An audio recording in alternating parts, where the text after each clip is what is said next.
ঠাকুর, মা, স্বামীজির শ্রীচরণে ভক্তিপূর্ণ প্রণাম জানিয়ে আজকের নিবেদন শ্রী শ্রী মায়ের কথা।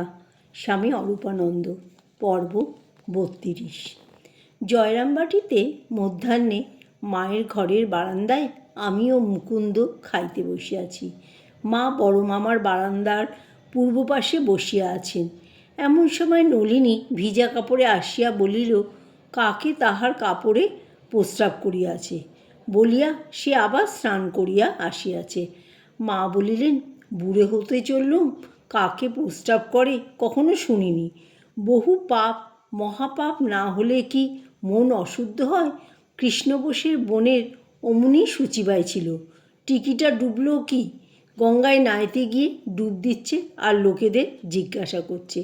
সূচিবাই মন আর কিছুতেই শুদ্ধ হচ্ছে না।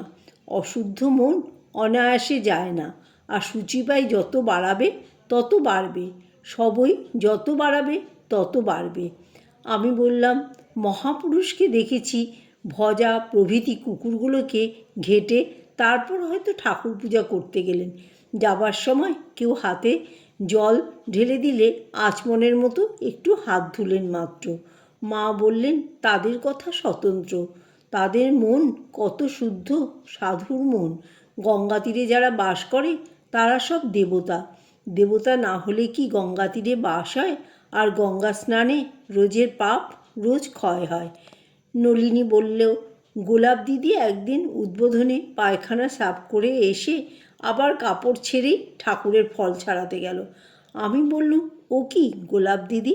গঙ্গায় ডুব দিয়ে এসে গোলাপ দিদি বললে, তোর ইচ্ছা হয় তুই যা না। মা বললেন, গোলাপের মন কত শুদ্ধ, কত উঁচু মন, তাই ওর অত সূচি অসুচি বিচার নেই। অত সূচিবাইটাই এর ধার ধারে না। ওর এই শেষ জন্ম। তোদের অমন মন হতে আলাদা দেহ দরকার। আর চারক্রোশী গঙ্গাতীর পবিত্র হাওয়া বয়, হাওয়ারূপী নারায়ণ। বহু তপস্যা করলে এই মন শুদ্ধ হয়। সাধন বিনা শুদ্ধ বস্তু কভু না মিলয়। ভগবান লাভ হলে কি আর হয়? দুটোর কি শিং বেরোয়, না মন শুদ্ধ হয়? শুদ্ধ মনে জ্ঞান চৈতন্য লাভ হয়। আমি বললাম, যারা ভগবানের উপর নির্ভর করে পড়ে থাকে তাদের কি করে হয়?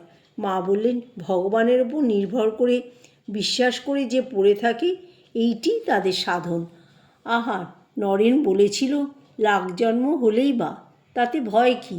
তাই তো জ্ঞানীর জন্ম নিতে ভয় কি? তাদের তো আর পাপ হয় না। অজ্ঞানীরই যত ভয়, তারাই বদ্ধ হয়, পাপে লিপ্ত হয়। কত লাখ লাখ জন্ম ভুগে ভুগে যাতনা পেয়ে পেয়ে শেষে ভগবানকে চায়। আমি বললাম, ঘেটে ঘেটে তবে তো শিক্ষা হয়, জ্ঞান হয়। মা বললেন, হ্যাঁ, ঢাক ঢোল বীণা সব যন্ত্র বাজিয়ে বাজিয়ে শেষে ধুনুরির হাতে পড়ে তবে তুহু তুহু ডাক ছাড়ে। শ্রীযুত রামলাল দাদার মেয়েটি বিধবা হইয়াছে শুনিয়া বলিলেন, ঠাকুর বলেছিলেন ওসব দেববংশের মেয়ে, ওরা কখনো সংসারী হবে না, তাই সব বিধবা। রামলালের কষ্ট আর কি, ছেলেটি মারা গেল, আজ থাকলে 12-13 বছরের হতো। ছেলেগুলো দাদামশাই দাদামশাই করে নাচছে, আর ওদেরও এই শেষ জন্ম, তাই সব এসে জন্মেছে। তো মা একজনকে পত্রে জানাইতেছেন, শরীর ধারণে কিছুমাত্র সুখ নাই, দুঃখপূর্ণই জগৎ, সুখ কেবল একটি মাত্র। ঠাকুরের কৃপায় যাহার উপর হইয়াছে সেই কেবল তাহাকে ভগবান বলিয়া জানিতে পারিয়াছে, এবং তাহার সেইটুকুই সুখ জানিবে। একটি ত্যাগী ভক্ত জয়রামবাটিতে মাকে দর্শন করিয়া ঋষিকেশ গিয়াছেন। কিছুদিন পরেই তিনি মাকে লিখিয়াছেন, মা, তুমি বলেছিলে সময়ে ঠাকুরের দর্শন পাবে, কই তা হলো, ইত্যাদি। মা চিঠি শুনিয়া আমাকে বলিতেছেন, দাও তো ওকে লিখে।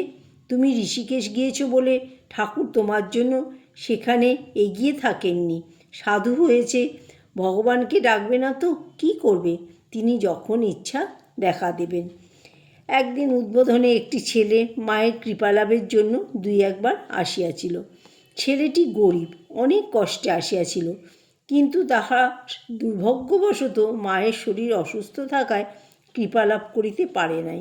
এবারে সে আমাদিগকে অনুযোগ করিয়া লিখিয়াছে, আপনারা আর দুয়ার বন্ধ রাখিবেন না। আমাকে বহু কষ্টে যাইতে হয়, আমি জানিতে চাই এবার যাইলে হইবে কি না, ইত্যাদি। তাহার পত্র মাকে পড়িয়া শোনানো হইল। মা তদুত্তরে বলিলেন, আমার শরীর যখন খারাপ থাকে তখন যেই আসুক না কেন ফিরে যাবে। শরীর ভালো থাকলে কাকেও নিমন্ত্রণ করে আনতে পারবো না। যার যেমন ভাগ্য, যার যেমন কর্ম, তার তেমনি সুযোগ সুবিধা হয়ে থাকে। কেউ বা বহুবার এসেও দর্শনের সুবিধা পায় না। হয়তো আমার অসুখ বা অন্য কোনো ব্যাঘাত ঘটল, সে তার অদৃষ্ট, তার আমি কি করব। যাতায়াতে তাদের বহু অর্থ ব্যয় হয়ে থাকে। সকলের টাকা নাই বলবে, তা গুরু যতবারই ফিরিয়ে দেন না কেন, যে কৃপা চায় সে ভিক্ষা করেও আসে। কথা এই, যার ভবপারে যাওয়ার সময় হবে সে দড়ি ছিঁড়ে আসবে, তাকে বেঁধেও কেউ রাখতে পারে না। অর্থাভাব, চিঠির অপেক্ষা, এসে ফিরে যাওয়ার ভয়, এসব কিছুই কিছু নয়।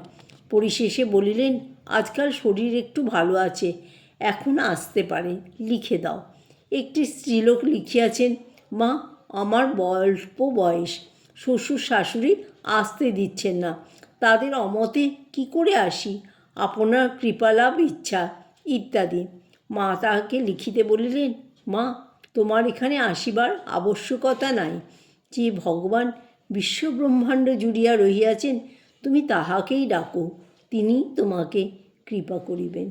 জয় মা শারদা।